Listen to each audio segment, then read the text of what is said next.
So there's a stat that came out this week that I think is so scary if you care about freedom online and basically fighting these identity verification laws. It's from the New York Post, which sucks, but I do think it's pretty accurate and in line with kind of the public sentiment of what it seems to be, at least through my perception.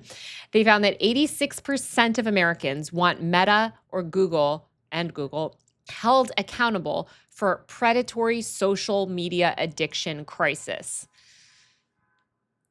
Where to begin? Number one, as we've talked about, there is no social media addiction crisis, okay? We're in the midst of a ridiculous moral panic that I'm sorry to say is not a crisis. It's not a crisis. Now, is capitalism a crisis? Is the predatory behavior of these companies a crisis? Yeah, sure. I mean, these are bad companies. But this is a ridiculous poll. Oh my God, stop.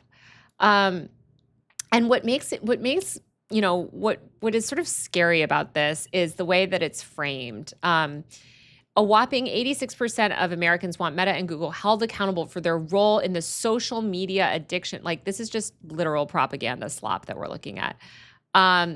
In the social media addiction crisis that has fueled anxiety, eating disorders, and even sorry, I have to say the algo speak, among kids, according to a survey obtained by the Post. Okay, so first of all, your survey is nonsense. Your data is nonsense. This is not legitimate. And also, there is no evidence, as we've talked about over and over and over and over again, that social media is causing any of these things. Okay, there was literally just this great piece that came out that was written by this academic who studies these things and did a great piece about how all of this is completely not backed up by science or data, and every single bit of information that we have that's peer-reviewed, real, science actually shows that this is not happening. This is not the case. That we know the causes of the youth mental health crisis. We know the causes of, fueling anxiety. We know why kids today are more anxious than their parents. Most notably, the massive economic pressure that they're under.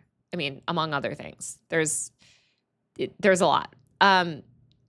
Meanwhile, 67% or two-thirds American voters said that they were more likely to vote for U.S. lawmakers who supported legislation that would crack down on dangerous social media features like infinite scroll, near constant notifications, and predatory algorithms. Okay. None of these are dangerous. Infinite scroll. New York Post. Let's see. Wow.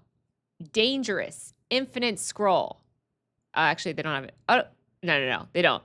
Most of these news sites, including the Daily Mail, actually do have infinite scroll because they'll just endlessly load Taboola. But my point is that infinite scroll is not like inherently some dangerous thing. You can infinitely scroll on your library app. I have an app for the public library where you can infinitely scroll through new release books and audiobooks. Audible, infinite scroll through audiobooks, right? Like infinite scroll through anything, through Spotify, right? Spotify has infinite scroll. Spotify allows you to continue to scroll and scroll and scroll through music. Like, what are you talking about? Infinite scroll is not a harmful and dangerous feature in any sense of the word. It is just delivering content. And by the way, if you don't have infinite scroll, which by the way is also on every shopping app and stuff, you have pages, and that's just a really poor user experience. So whatever. Near constant notifications. I think these people are idiots because you can turn notifications off. You know that, right? You can turn notifications off. I actually have all notifications muted on my phone. All. Permanently. The only people that are allowed to get through to me directly are my family members, like my direct family members. And if you're not my direct family member, you do not have privileges on my phone at all. That's the only people I have notifications on. I have no notifications on for any app. When I go into the apps, I see the notifications, but I don't have it come to my phone because then I end up checking it and I don't want to know. So near constant notifications, you can turn those off. And predatory algorithms, which again, the answer to predatory algorithms would be comprehensive data privacy reform, but that's the opposite of what this social media addiction narrative is pushing. And so, it's just spreading all this garbage. The Tech Oversight Project, oh, by the way, which has been pushing tons of misinformation. The Tech Oversight, I feel like it's another one of these groups. Oh, Sasha Hayworth. Oh my God, I met her. She came in and spoke to, guys, this woman, these people have no background in technology, no basic understanding of technology, no hate to this woman who was perfectly nice, but she's not, that's interesting that it's her. Like these people are manufacturing, they are kind of useful idiots in manufacturing consent for surveillance laws. She called the trial a watershed moment with the potential for real consequences for big tech. Real consequences for big tech. More like real consequences for real users, not for big tech. Big tech what? You're going to give them more power to harvest more data? Trial has proven there is a direct link between big tech's dangerous products and real world harms. What are you talking about? You have proven no such link at all.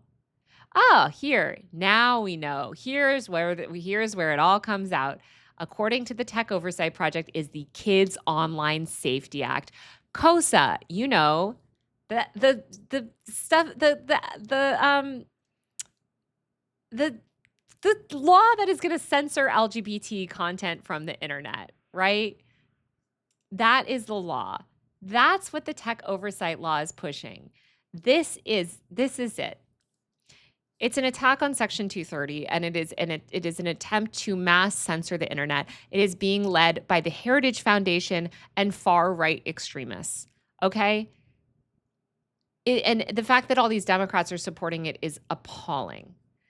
But let's never forget, I've brought this up on my stream, and I'm going to make people look at this every single stream because I want people to get it through our heads that we have to kill KOSA.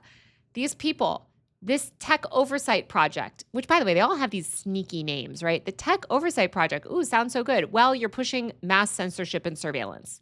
You're pushing mass censorship and surveillance. The Heritage Foundation, this says this Florence Ashley person says, the Heritage Foundation openly states that they'll use these bills to purporting to protect kids to attack trans content, blah, blah, blah. They say, yes, we do. Yes, we will. And by the way, the Heritage Foundation said also that they're going to use it to censor abortion content too. I'm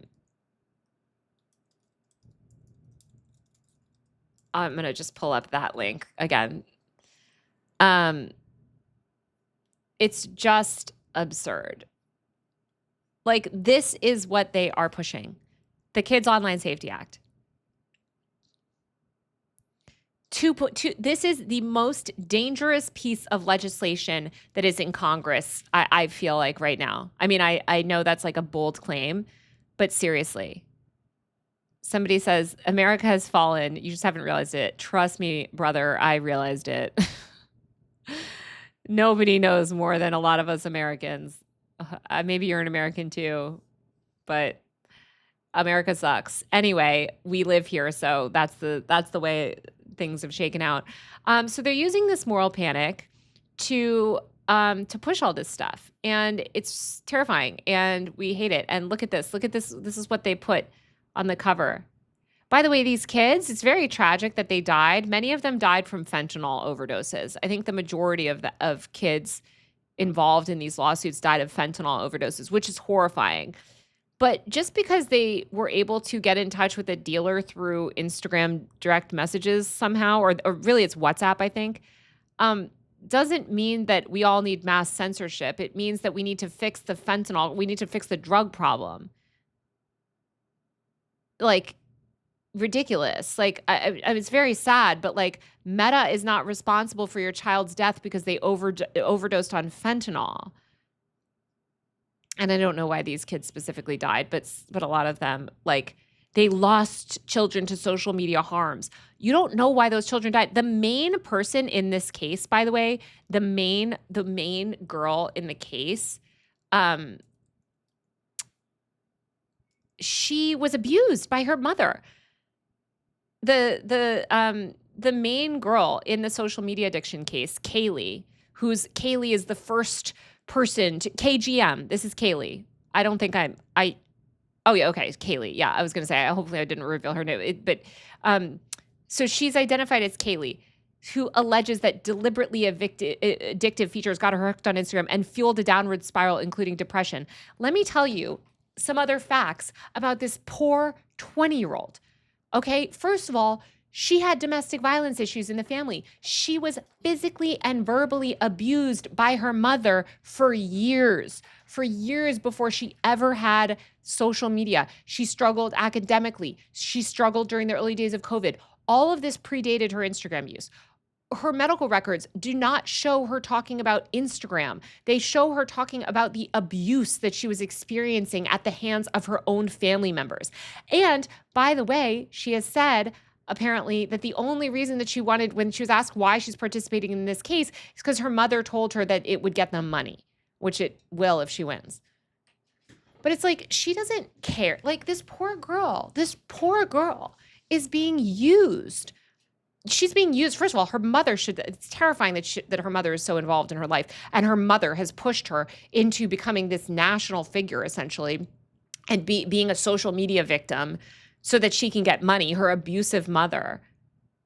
Like, social media did not cause her depression and mental health issues. And by the way, I think it's also, when the plaintiffs or the plaintiff's own experts, Kaylee's own experts, like the lawyers on her side, looked at her social media use and found that 71% of her time was spent on TikTok and only 12% of her time was on Instagram. But of course, now TikTok is owned by the Trump administration, so they're not going to villainize TikTok anywhere. It's all just going to be Meta, drama. Meta was only 12% of her time. She was on TikTok 71% of her time, primarily looking for help, by the way, because she was being abused. Like, social media did not cause that. It's just this like ridiculous, framing. And here during opening arguments, her lawyer argued the case was as easy as ABC, addicting the brains of children. Like, it's crazy. And of course, again, it's like only 12% of her time was even spent on Instagram. And this is I'm not trying to be like justice for Facebook. Trust me, I don't really, Mark Zuckerberg's done a ton of, he's like responsible for a genocide in Myanmar. Let's not forget about that, among many other things. But I'm just saying, like, you can tell how bad faith all of this stuff is, where like, it's just this like intentional misleading. And then you see what this is all really about, which is pushing censorship and surveillance laws. And yeah, the mom is monetizing her child's trauma to make her the face of this BS like lawsuit that's going to do enormous harm. And I think the coverage, this is just an example of bad media coverage, but you see this bad media coverage all over. Like, look at this. And Meta really wants you to believe social media addiction is not a thing. First of all, it is not a thing. And it's not Meta wants you to believe it. It's actual scientists at places like Princeton, UNC, all of the other places that signed that big 82-page report that all the scientists came together to issue a couple years ago saying, this is not a thing. This is peer-reviewed data. This is actual information. It's just, as a Journal of Public Health study published just last month, which examined 25,000 young people, found no correlation between time spent on social media and worsening mental health. So you see these headlines that are intentionally this is meant to make you read this and say, ooh, I hate Meta. Meta is so bad. And by the way, they are bad. But so they're saying social media is not a thing, addiction is not a thing. No, never mind, guys. Meta's funding the Digital Childhood Alliance, okay? The addiction narrative is convenient for them, as I said before. But then you see actual pure, scientific evidence from people that actually research this, and they're like, it's not a thing. But again, it's about manufacturing consent for the Kids Online Safety Act. This is what it's about. And I think the media coverage has been so atrocious. And this is even more information of this this psychologist and author who's saying basically, again, this is total BS. And here we have, oh yeah, here. This is this landmark social media trial. I'm scared to even play this clip because, again, I keep getting copy strikes. But this is an attorney general cheering the lawsuit over social media being designed to be addictive. Kids, they won't peel their eyes off the screen these days. The unlimited scrolling, the push notifications, videos that start by themselves. By the way, Netflix does all these things too. Netflix does all of these things. And you are not trying to regulate Netflix because you don't care, because you know that is controlled by institutional power. All of these different techniques make it where you can't even put them down. We see evidence of mental health disorders, heightened tendencies for all these. Again, none of this stuff is based on social media, and actually was significantly worse in the 2000s. Do you imagine? I was a teenager in the 2000s when you just read these, like Nicole Richie, Paris Hilton, you read these magazines that presented only one image of a woman to you, and it was a thin, blonde, white woman, and if you didn't fit that standard of beauty, you were hideous and ugly. Like, this is all just complete propaganda. And it is propaganda to push this law. Like, that is what it is. And all these other identity verification laws. It's really frustrating. I really just think it's appalling. And I just, like, the fact that this is all, being pushed and that these parents are saying, like, oh, 86% of Americans want Google held accountable. You guys, this is such a lie. You don't want that, because if you actually wanted that, you'd be, I guess they're falling for a grift. They're falling for a grift. But it's like, at what point do you start to blame these people who are falling for the grift because they're doing so much harm? Social media features designed to keep you on the site is true of every media, right? Like, every single media is designed to keep you engaged. Songs are designed to keep you, records are designed to keep you listening. Books are designed to keep you reading. Television shows are designed to keep you watching. Like, please be for real. Yes. Like, now, are there things that we could do to mitigate that? Again, data privacy, so that they can't, like, target you with content right at the right moment with this sort of content that they know that will, okay, sure. It's so annoying. So yeah, this is really bad. This is really bad. And I think we just need to keep our eye on the ball and remember what the goal is. And the goal is to push the Kids Online Safety Act. And we cannot let that happen. We cannot let that happen. We will lose the internet.